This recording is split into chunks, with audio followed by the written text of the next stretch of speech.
Alright. We are Death's Closure, and basically, well, we're Death's Closure -1 because COVID and all that. I would have him in my room, but he can't be here. Wondering who we're talking about. Cameron. He can't be here because he's not in our household. That last video was sort of a pre-lockdown for us in the UK sort of video, so despite being published during lockdown, that's when we thought it was a good idea to say screw it and post it, basically. But we also didn't think about that we are now in a proper lockdown and we can't do any more investigations because we have nowhere to go. So to push out some content and to push out some videos in the meantime, we thought we might make a sit-down video to introduce ourselves and introduce anyone to the channel, and sort of just demonstrate the sort of things that we are actually going to be doing. If you want some closure, this channel is for you. We aren't going to be making fake content, clickbait content. We're not going to be trying to prove something that isn't there. We are trying to prove what is on the other side. It is 100% real because we're so into it, and we'll get into why we're into it in a minute. So that is the real basis of this channel and what we are completely all about. It's something that we love doing. This isn't something that we want to do for fame or something that we want to do because everyone else is doing it lately. It's a way of us logging what we have and a way of sharing what we find, if we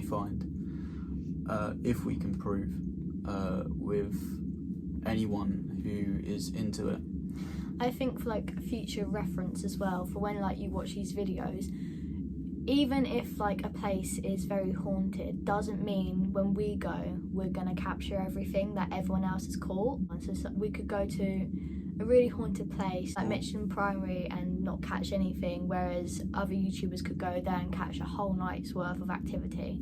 So and don't still always be expect 100% it. genuine. Yeah. We are doing this for fun. We are doing it for our own sakes. If you want to join us, that is totally up to you. But you know, we don't mind. We're Very doing much it because we love it. appreciate it. So that was a little bit about what our channel was about.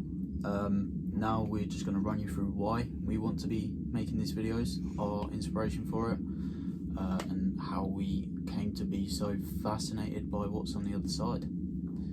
What are your earliest experiences, do you think? So my early experiences are from when I was younger. My mum and dad always used to go on ghost hunts. So that's what got me into the paranormal. When I was younger, like my light would always flicker. You can debunk that and say it was a trip in the light. Malfunction. But like if someone got angry at me or like had an argument with me, it would seem to be there was something there basically telling you to stop arguing with me and like things like that. Like it got angry if you like upset me. When I was in primary school, we went on a school trip to the fort, and long story short, my hair went like that and it was in a ponytail, so it's just gone up. Again, you can debunk it. It's an old place. It could have screws, nails, something in it, or it could be anything, like a bit of wind, but I felt it being pulled up like that, and I was at the back of the line, so no one was behind me. And then a few years later, I went back with my mum and my brother and my friend at the time, and obviously We'll Meet Again is a song that was in the wall.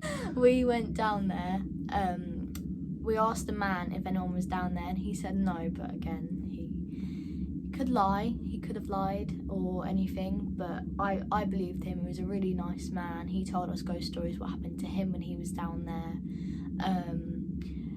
and we went down there with a EVP. If you don't know what an EVP is, EVP stands for Electronic Voice Phenomenon, which means that device can pick up voices from behind the scenes that we can't hear, but obviously can also pick up our voices. So we went down there with the EVP, and me and my friend and my brother whistled We'll Meet Again. I don't know if my mum did. And then we all got a whistle back. We all heard it with our own ears. So you could debunk it again and say it was our echo, it was someone down there, but our echo stopped before we got that whistle back. And maybe, yeah, it could have been someone down there, but I believe that we had something there. So that was what happened when I was a kid. I have another experience of when I was a lot younger than I think those two experiences. So we all had a DS when we were younger, maybe we didn't, most of us did. I had a DS, I was sitting on my DS, and my older brother got out of the bath, he's gone upstairs, and he's ran down the stairs going, Mum, there's a man outside my door. So we've all gone, what? So he's freaking out, saying there's a man, like a shadowy, figurey man, like it's all in black, outside his bedroom door whilst he's gone upstairs to obviously go get changed. So obviously we've all gone up. I've ran up going, wow, I want to see, but also really scared at the same time because it's like, is there an intruder in our house? And obviously nothing was there. So my early experiences started when I moved into a brand new house. Pretty much when I was born, I moved straight into a brand new house with my mother and my father. The house was built somewhere in the region of an old derelict house, where it was, possibly right on top of it, which would explain the experiences that we had in that house. Now, a lot of it can be debunked, such as when my dad was there by himself, he would hear footsteps in the hallway, running down and then back down. Easily debunked. That could be pipes expanding. Most houses are made of wood these days. When the pipes expand, it makes the wood creak. But when I was really young, I would have consecutive dreams about a small black wire-haired dog barking at me while I was in my bed. One night my dad was brushing his teeth. As he turned around and looked in the hallway, he saw a small black wire-haired dog staring at him in the hallway. Possibly the exact same dog that I would see in my dreams. So that is a very weird experience. That is experience number one in that Can house. I also just say, him and his dad feel the same connections. Is that the right way of putting it? Yeah. They feel the same connection with things. Like if something's happened, they've both felt it. If one of them's going to call one of them, they call each other. If one of them's going to text one of them something, they get that text first because they've just done it. Oh, I don't know if I've ever told you this, but my dad was in the garage working on a car once, and the car was jacked up, and he was laying underneath it. The car slipped off the jack and hit his nose.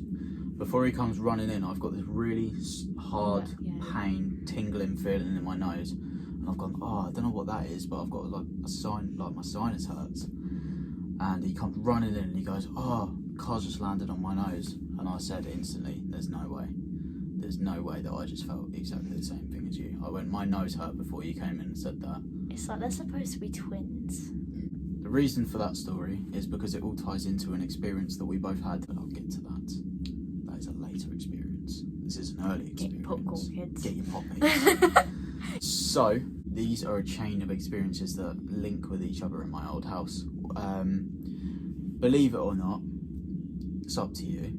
We used to have these consecutive experiences in the house where things associated with glass would always happen, but would happen at 3 a.m. Now, for some of you who don't know what 3 a.m. is, it is classed as the witching hour.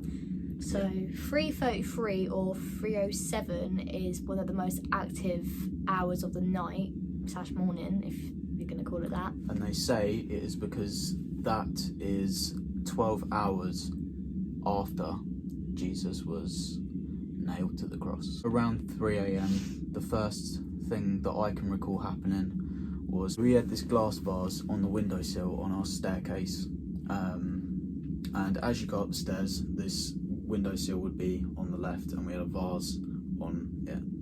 The windows were all shut at night. The vase slips off of the windowsill and smashes on the landing of the stairs, which my dad wakes up to the sound of, checks his phone, it's 3 a.m. Bit weird. He checks, the vase is smashed, the window's shut, he thinks nothing of it. Next story is, I had 2 glass cabinets in my room with old school radio control cars on them. And we've had these cabinets now for about 4 or 5 years, and we have never had this problem unless they were in that house. So these glass cabinets had these cards in, and one of the glass shelves slipped in the night. Again, it's to do with glass, and My dad heard it. I don't know how I didn't hear it, but You're a deep sleeper. I am a deep sleeper, yeah. But it slipped. My dad heard, and he checked his phone once again. It's 3 a.m. and glass has been moving in the night, which is weird. Brand new house. So a latter experience of mine would definitely. This is my most important experience that I've ever had in my life, because it's something that you just don't ever come across. So scary, and unless you're in that position, you won't understand how scary it is. I went on a little family trip to a castle called Hever Castle, which I'm pretty sure is in Kent? I'm pretty sure it's in Kent. Yeah. So we went to the castle and we're looking around, as you do, normal tourist stuff. Big man Henry, there he was. Me and my dad entered this room, and it was the main gallery, and this room is just long. It's got pictures on the wall, and it's got statues of Henry VIII and his wives all in the middle section. And we looked at this room and we thought, that's not a nice room. Step in the room and it is the worst room I've ever been. There's all these people walking around, and it's so crazy because they don't feel a thing. They're absolutely fine. Me and my dad are walking through, staring at each other, about to throw up. Honestly, it is the worst, most gut-wrenching feeling you will ever have.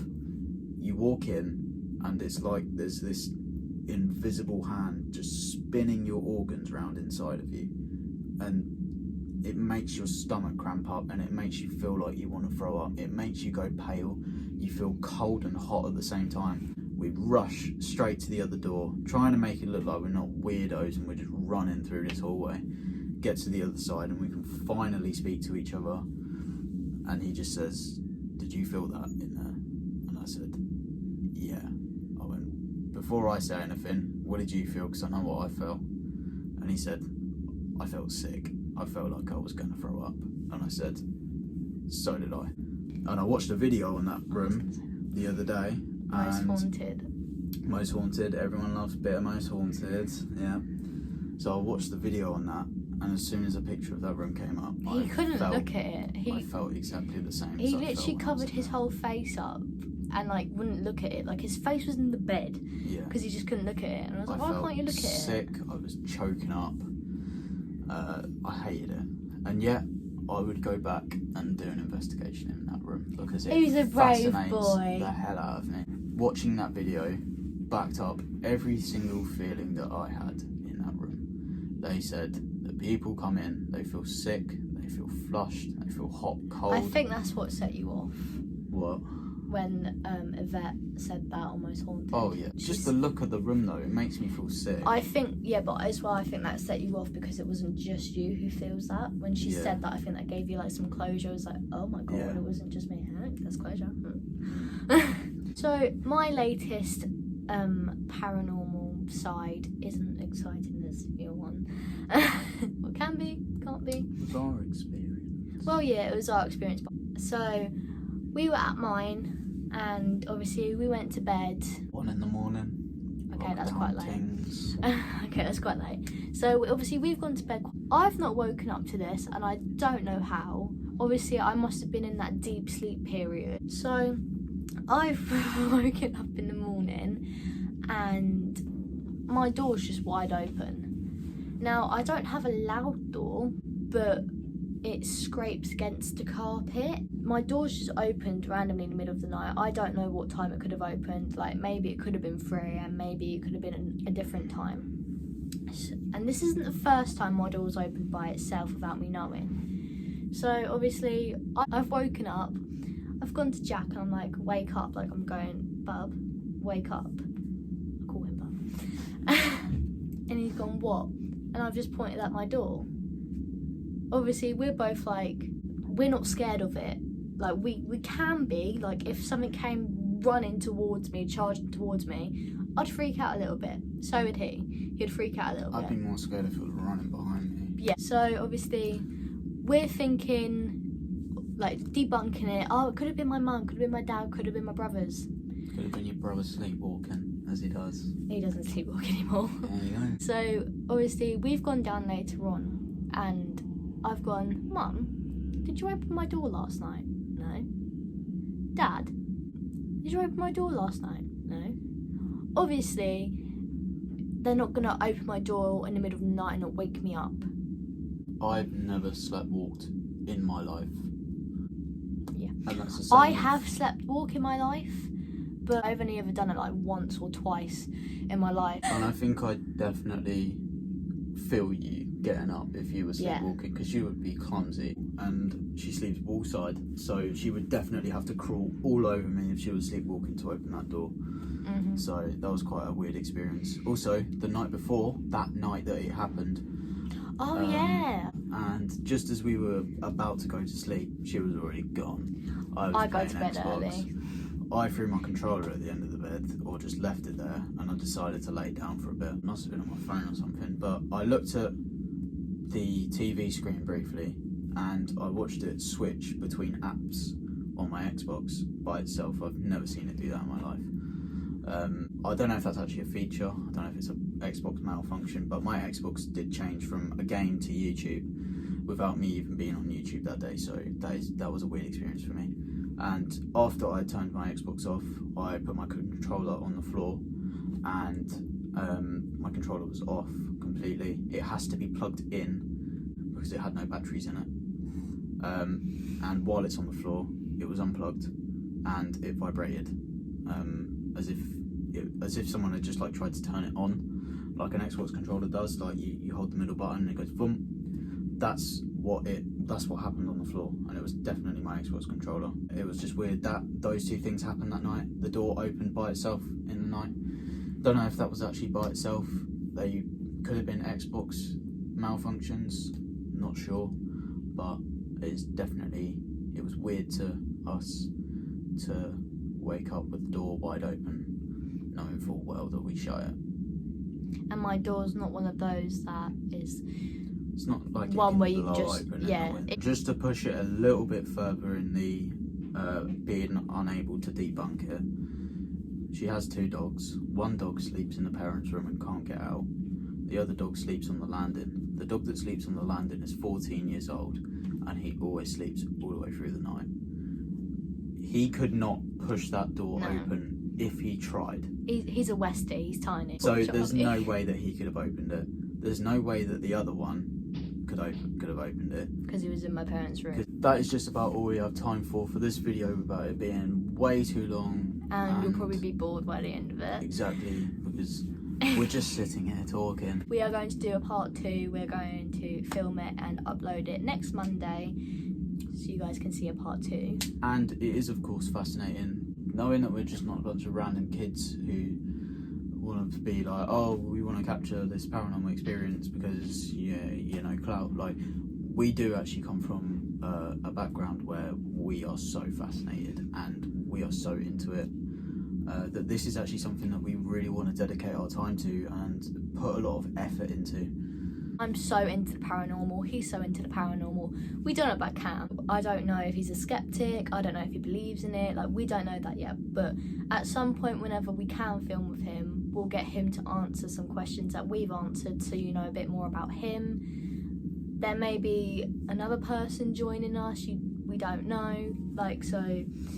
This is just extremely early days, we don't even have a profile picture yet. But obviously, like I said, we can't really investigate because we are in a lockdown. Yes, we are allowed out for an hour, so maybe we could go back to New Haven Fort for a part 2 because we have more equipment, which we will show you in part 2 of this video. Yeah.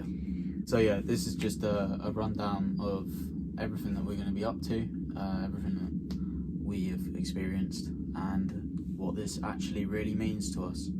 So yeah, if you did enjoy this video, hit all the bells and whistles and all that Subscribe stuff. if you want to be part of this Death's Closure, to find out the closure. If you're scared about what is going to happen to you when you die, be sure to stay tuned to this channel as it will demonstrate where you will be. Also, I'd like to put a quick disclaimer that don't do this if you don't know what you're doing. If you want to do something like this, I would highly recommend doing it because it is super fun. But research what you're doing. Your research. He knows a lot about this. I know a lot about this. Cam doesn't know a lot about this. And if you do it, don't joke about it. No, never make jokes about it. Like, I get sometimes we were laughing. You can laugh, but don't ever take the mickey out of what you're doing. It is a way of taunting what you are trying to contact. Because say you're trying to contact something and you make a joke about it, that is a very serious situation that you're making a big joke out of. If you're joking in between moments, you're walking around the place and you're like, oh yeah, like, you know, little joke there, little pun. Which is fine. It's fine. Just don't irritate it. Don't taunt it. If you do want to see a video of how I've done all my research and how I found out about everything, all of the equipment that we are going to be using, I will be sure to make that video. But yeah, anyway, thank you very much for watching. That was a very long sit down talky video. It could have been very boring, but I hope you did enjoy. Ta-ra. Bye.